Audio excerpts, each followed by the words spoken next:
Hello and welcome back to Miss Hannah Loves Grammar. In this video we're going to be concentrating on the overarching themes and ideas that run through Marrysong by the incredible Jamaican poet Dennis Scott. Now if you're new or you haven't already, I'd love you to join my tribe by hitting subscribe for all things English, literary and grammatical.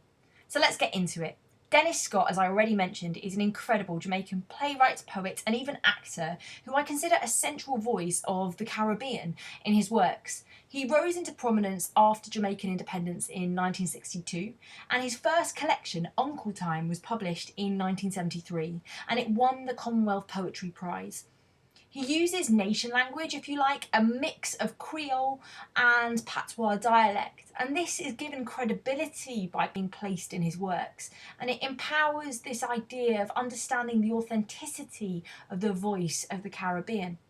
We hear a little lilt of that in the title Marrysong by bringing together marry and song into one word. We hear an echo of dialect.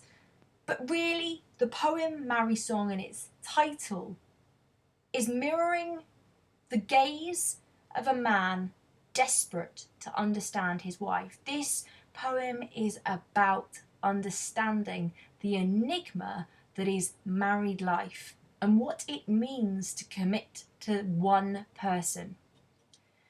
The power of the extended metaphor is thrown out for us in this poem. Really, as opposed to seeing marriage as the end, marriage is seen as the beginning of a journey. We've got extended metaphors of journeying, exploring, even mapping that accentuate the husband as an explorer and the wife as the powerful weather of their marriage. So let's get into it. Let's read it, let's analyse it, and please comment down below your thoughts on what's going on in Marrysong. He never learned her quite. Year after year, that territory, without seasons, shifted under his eye. An hour he could be lost in the walled anger of her quarried heart on turning. See cool water laughing where the day before there were stones in her voice. He charted. She made wilderness again. Roads disappeared. The map was never true. Wind brought him rain sometimes, tasting of sea, and suddenly she would change the shape of shores faultlessly calm. All was each day anew. The shadows of her love shortened or grew like trees seen from an unexpected hill. New country at each jaunty, helpless journey. So he accepted that geography, constantly strange, wondered, stayed home increasingly to find his way among the landscapes of her mind.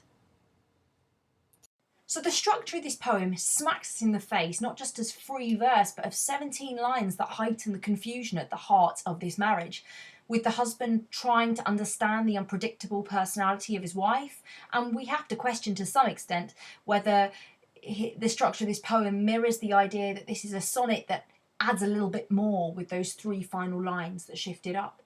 There's no doubt, though, confusion is at the heart of this poem. It's reinforced through random pauses, awkward repetition, and full stops in places that we would ordinarily not need them, including caesuras.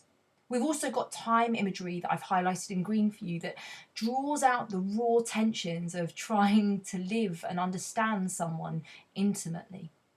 Now, if I'm to break this poem down, I think it's important I give you some guidelines of broadly what's happening. We've got an omniscient narrator that sets apart he from she.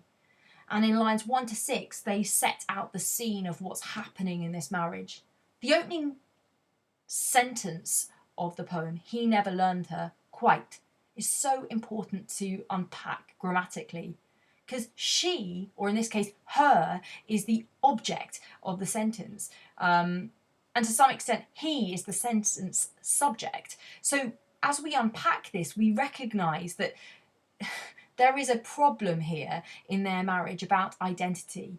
She is both territory, we are told in line 2, and she's shifting all the time, we're also told in line 2. She's never settled enough for him to understand her, but she is objectified.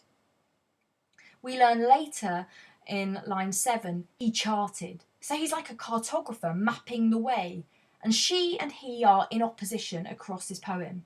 He's proactive, and it would seem that she is reactive, potentially, to him.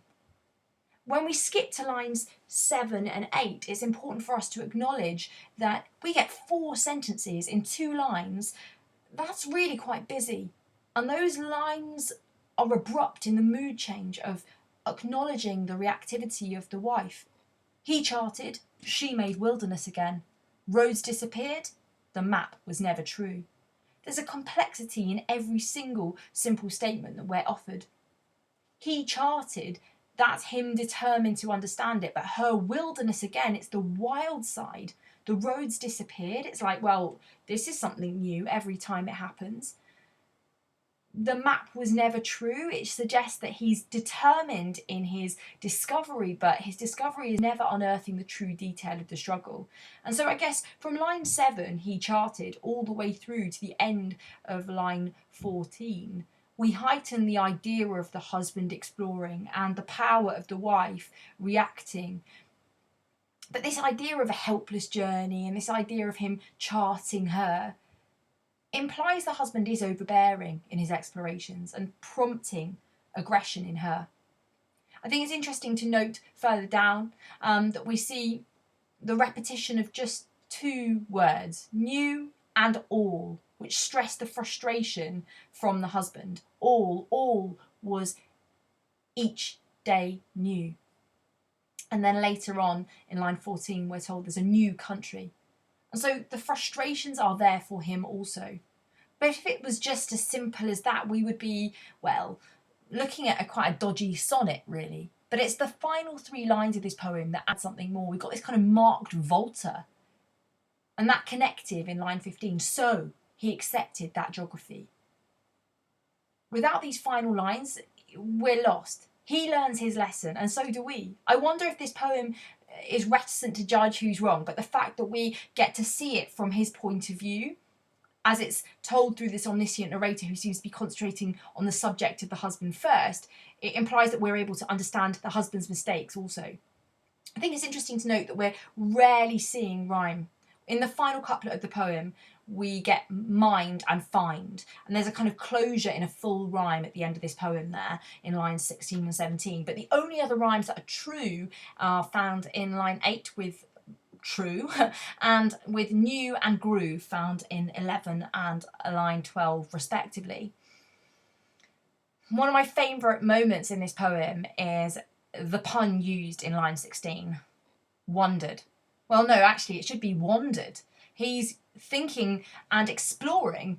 No, this is him thinking rather than exploring as the geographer turned explorer. And that pun acknowledges the power of the marriage. The one thing that I can't express enough for you with this poem is the way in which sounds morph into accentuating the pain and the drudgery of this stoic resilience they both applied to being together. And I think it's best exemplified between lines 4 and 6, if I'm to zone in on that for you, with the repetition of the w, l and r sounds that accentuate the pain for her and the sense of struggle for him.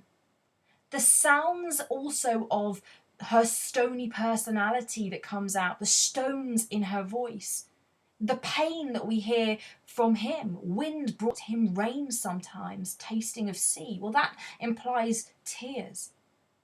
All of this poem is laden with rich imagery, and it's rich because it's so sensual.